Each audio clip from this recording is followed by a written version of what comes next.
L'interview Joël Khaled à la médiathèque de Casse-Tête, ça tourne. Joël Khaled, bonjour et bienvenue. Merci d'être ici aujourd'hui dans notre ludo-médiathèque de Casse-Tête. Vous êtes scénariste et dessinateur de bande dessinée, dont Damoclès, Tatanka, Les Enchaînés, L'Appel des Origines et bien d'autres. Vous avez travaillé avec des dessinateurs tels que Sylvain Vallée, Henriette, JF, Denis et Gaël Séjourné. Est-ce que vous pourriez vous décrire? Curieux, autonome, rêveur, persévérant, et puis peut-être ambitieux, un peu. Quel a été justement votre parcours pour devenir scénariste de bande dessinée? Moi j'ai toujours fait de la bande dessinée depuis que je suis enfant. Je dessinais dans mon coin, j'inventais des histoires, c'est venu très vite, vers l'âge de 10-11 ans. J'ai fait des études d'histoire après mon bac, à l'université donc. Je me suis retrouvé à passer le concours de professeur, je suis devenu officiellement professeur des écoles. J'ai démissionné pour me consacrer à la bande dessinée et c'est arrivé assez vite qu'il y ait eu des réponses positives en fait. Et donc aujourd'hui, comment vous vous inspirez pour imaginer vos histoires? Disons que je séparerai l'époque où j'étais que scénariste, on va dire, avec des dessinateurs, où là, mon imaginaire, il pouvait être lié vraiment pas mal à des films, des livres que je pouvais lire. L'actualité aussi m'inspirait beaucoup, si c'était des contextes géopolitiques ou historiques. Et puis, depuis que je suis devenu, on va dire, auteur complet, sur des récits plus personnels, je m'inspire un peu plus de mon vécu, voilà, ou des choses qui remontent à mon enfance, par exemple. Voilà, on puise un peu comme ça, toujours dans ce qu'on est, dans ce qu'on entend, dans ce qu'on reçoit. On essaie d'être une éponge quand on est auteur de bande dessinée. Donc il y a le scénariste dans une bande dessinée, mais il y a aussi un dessinateur, un coloriste, sauf si on fait tout. Quelles sont les étapes de création pour la scénarisation et la réalisation de la bande dessinée? Alors, la première étape, effectivement, c'est le scénario. Ça germe souvent de mon côté. Parfois, c'est le dessinateur qui peut me donner une piste. Il me dit, j'aimerais travailler dans cet univers, par exemple. Mais souvent, effectivement, ça vient de moi. Et puis, petit à petit, je vais élaborer ce qu'on appelle un synopsis, qui raconte les grandes lignes de l'histoire, sur quelques pages. En général, c'est ce qu'on soumet à l'éditeur. Et après, la partie plus technique, c'est-à-dire que le scénariste va faire ce qu'on appelle un découpage, où on va décrire page par page, case par case, ce que le dessinateur sera amené à dessiner. Donc on décrit un peu la page, la case, et on écrit les dialogues évidemment. Et puis en fonction après, lui, le dessinateur m'envoie, on va dire, un brouillon crayonné. On peut réagir dessus, ajuster, corriger des plans, corriger des attitudes de personnages. Et après, en fonction de ça, lui, il va rentrer dans sa partie finale, c'est-à-dire de finaliser les planches. Si un coloriste, le coloriste va mettre la couleur et voilà, ça se fait comme ça en fait. C'est pas un simple rapport c'est pas moi qui commande et c'est lui qui exécute. Oui. Ça peut, mais c'est pas ça. Et au bout d'un moment, c'est un partenariat évidemment. Et parfois, on n'est pas toujours d'accord. Et c'est vrai que moi, je veux m'immiscer un peu des fois dans la partie graphique. Lui, il veut s'immiscer un peu dans la partie scénario pour trouver des compromis qui parfois peuvent être un peu difficiles à trouver. Je l'ai fait pendant 15 ans, enfin en tout cas, je veux dire en tant que scénariste, et content de l'avoir fait. Mais j'avais envie effectivement de travailler seul pour pouvoir être le seul maître à bord. Il y a quand même aussi ce côté... j'avais des idées des fois très précises de mise en scène que je ne retrouvais pas toujours dans le travail avec les dessinateurs. Et donc du coup on va présenter quelques bandes dessinées. L'Appel des Origines, on va dire que c'était un peu la BD, je trouve, qui a fait la transition entre mon époque de scénariste et mon époque d'auteur complet, parce que jusque-là je travaillais dans des récits de genre beaucoup plus balisés, on va dire, du polar, du fantastique, du thriller. Et là je suis allé vers quelque chose de plus romanesque, de plus subtil, on va dire, dans les émotions des personnages. C'est l'histoire d'une jeune femme métisse qui se retrouve à chercher ses origines entre sa mère afro-américaine, son père blanc, et elle va chercher un petit peu à se positionner tout ça dans le contexte d'une Amérique des années 20, une Amérique raciste, en tout cas compliquée à vivre pour une métisse, et son cheminement va l'amener à quitter les États-Unis pour aller en Afrique, puisque finalement ces origines nous amènent aussi à parler au sens plus large des origines de l'humanité, et on sait que l'Afrique de l'Est est aussi le berceau de notre humanité. Donc c'est un petit peu, voilà, c'est un chemin des origines à travers ce destin de personnage d'Anna.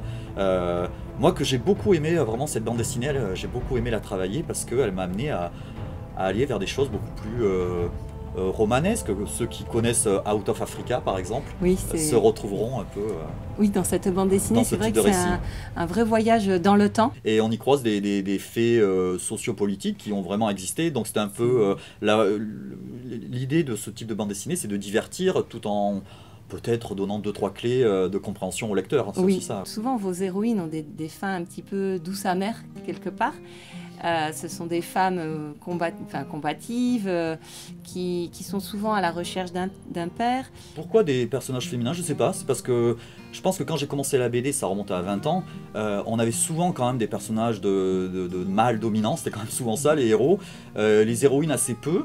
Et j'avais envie de mettre en scène une fragilité, en tout cas dans les personnages, et je trouvais ça intéressant. Enfin, pas que fragilité d'ailleurs, souvent, comme vous dites, elles sont à la fois fortes et confrontées souvent à un monde, par exemple dans Damoclès, l'héroïne elle est confrontée à un monde très machiste finalement. Et dans l'Appel des origines, voilà comment je me suis dit, c'est quoi être une femme à cette époque-là? Évidemment, c'est qu'un travail d'imagination, mais et en même temps, voilà comment elle peut s'affranchir, être une femme plutôt libre, c'est aussi ça l'idée. Je sais pas si j'écrirais ces personnages-là aujourd'hui, parce que la société change, les perceptions des hommes, des femmes changent, c'est complexe à mettre en scène.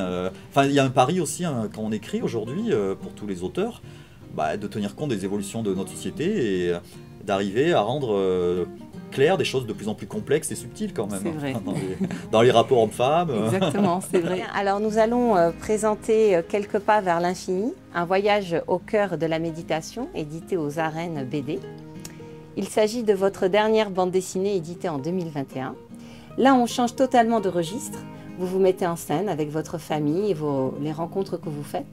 Vous nous présentez votre expérience d'auteur de bande dessinée, mais aussi de la place que prend la méditation dans votre vie et votre bien-être. Cerise sur le gâteau, vous représentez par vos dessins casse-tête sa médiathèque, nos environs, nos pins et nos belles plages landaises. Comment est-ce que vous êtes passé de simple scénariste à dessinateur professionnel également?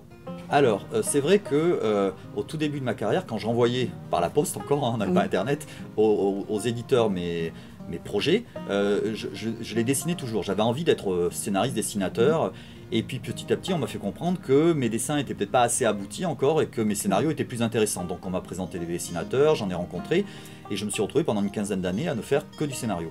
Mais il y avait toujours cette envie de faire du dessin derrière, enfin, j'ai commencé à avoir envie de mettre en scène des récits beaucoup plus personnels et je ne me voyais pas déléguer la partie graphique à des dessinateurs finalement qui allaient raconter ou ma vie ou mes aspirations. Je me suis remis au dessin et j'ai eu la chance que ça plaise quand même aux éditeurs. Et effectivement, dans Quelques pas vers l'infini, je me retrouve à me mettre en scène, à me dessiner, c'est comme mon environnement, parce que justement je parle de la place qu'a la méditation dans ma vie de famille, dans ma vie d'auteur de bande dessinée, et donc voilà, ça me paraissait naturel de dessiner ça et d'essayer de raconter au mieux ce cheminement intérieur, ce cheminement tâtonnant parfois d'auteur méditant. Ce nouveau défi de réaliser cette bande dessinée soi-même, de changer totalement de registre, est-ce que ça a été difficile à relever comme défi? Clairement, dessiner, c'est infiniment plus difficile qu'écrire. Faut être clair. Écrire, on peut écrire en rêvassant, en marchant voilà, en forêt, en rêvassant sur une plage, c'est déjà écrire. Dessiner, c'est un travail, d'ailleurs je le compare à ça dans la BD, c'est un travail de moine copiste. Hein. On est enchaîné quelque part à sa table à dessin et il faut dessiner, il faut avancer, case par case. C'est vraiment un travail de très longue haleine. Et en même temps, il y a une gratification et une envie et quelque part un aboutissement qui me paraît logique de continuer dans cette voie, en tout cas pour l'instant, en étant dessinateur, scénariste, voilà, en tout cas. Bon, l'avantage c'est que on peut tricher, on peut se rajeunir un tout petit peu, on peut se mincir. Ce que je veux dire, c'est qu'au bout d'un moment, ça devient un personnage. Le personnage que je dessine, même si a priori les gens me reconnaissent, quand je le mets en scène, ça devient un personnage de bande dessinée. J'ai pas vraiment l'impression de me dessiner tout le temps, en fait. Quels seraient aujourd'hui vos conseils pour les personnes qui souhaiteraient débuter la méditation après avoir lu votre bande dessinée? Méditer, moi je pars du principe que c'est vraiment une démarche très personnelle, très intérieure. Il ne faut pas se gaver de livres il faut juste lire un ou deux trucs, regarder une ou deux vidéos peut-être et puis se lancer. Se donner 5 minutes un peu tous les jours et puis tenter quoi. D'entre toutes les BD que vous avez faites, donc il y en a une quarantaine, quelle est celle que vous avez le plus aimée et réalisée, celle qui vous aura le plus marqué? Je dirais quand même celle-là pour ma période scénariste, vraiment l'Appel des origines, parce que j'en suis très fier. J'adore les dessins, vraiment. Et puis évidemment, Quelques pas vers l'infini, parce que pour l'instant, c'est celle où je me suis peut-être le plus dévoilé quand même. Oui, c'est vrai. Et c'est celle forcément qui me parle le plus aujourd'hui. Est-ce qu'il y a un autre rêve que vous aimeriez réaliser? Non, on va dire que mon rêve vraiment d'enfant, c'était de faire de la bande dessinée. Donc là-dessus, oui, pour moi, je ne me verrais pas faire autre chose. Gagner un peu plus de succès, c'est gagner aussi plus de liberté. Et dans ces métiers-là, la liberté, c'est crucial. Donc mon rêve, ça serait de me sentir encore plus libre aujourd'hui dans ce métier. Ouais. Merci beaucoup d'avoir répondu à ces questions. On vous souhaite le meilleur. Et puis pour nos lecteurs de la Ludomédiathèque, venez découvrir les bandes dessinées de Joël Khaled. Merci beaucoup. Bonne journée. Bonne Au journée. revoir, merci.